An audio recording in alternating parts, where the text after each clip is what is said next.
share with you what it is not. It is not a quick fix program. It is not a program of the month. It is a process of personal and interpersonal growth and development that will require not only your continuing best effort climb like a journey up a steep mountain. It won't be easy. It will be a challenge. As you ascend the mountain, so to speak, with this 7 Habits material, you'll become acutely aware of the loose gravel, the loose rocks in your life. You may slip of exhilaration and of attaining entirely new heights in your life, higher and higher levels of effectiveness. By applying this effort, you can expect to increase your capacity to achieve your person-minded, to be open to self-discovery. Participate, really get involved. Look for ways to apply and to implement these habits in your life. You see, our habits form our character. You may have heard the quote, sow a thought, reap the theoretical component. That is the what to do and the why to do it. Skill is the practical side of how to do it. And desire is the motivation side, the want to do it. In order to make something a habit in our lives, we first make our habits, then our habits make us. The 7 habits are simply common sense organized. But remember, what is common sense is not always common practice. So I encourage you to make the years. This included many, many books, magazine articles, annotated bibliographies, summaries, reviews. I literally tapped into thousands and thousands of sources, either directly or indirectly. As I worked, I started on principles, on what we might call the character ethic. Attributes such as integrity, fidelity, courage, compassion, contribution, responsibility, justice.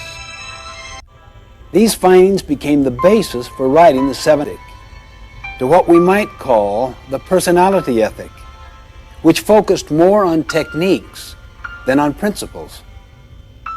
You are probably familiar with many books that illustrate the literature of the personality ethic. Many of these techniques have real merit. However, if they don't have their roots in the character ethic, if they don't have their roots in principles, they won't have the power to create enduring success. They might develop smoothness in their relationships so that they can have their own personal ends achieved, money, fame, glory, whatever.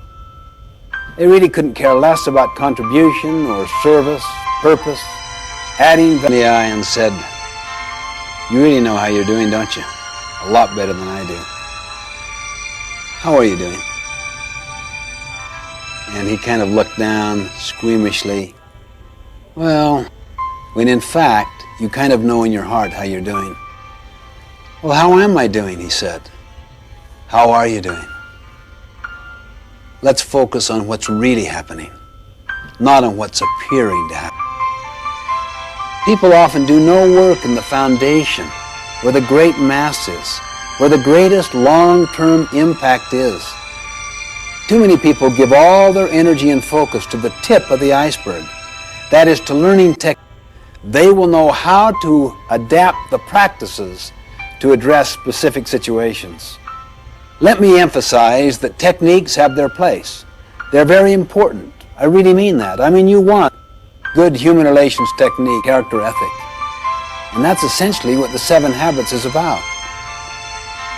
This material is based on an inside-out approach, meaning we give our first energies to our own character development before we focus on techniques.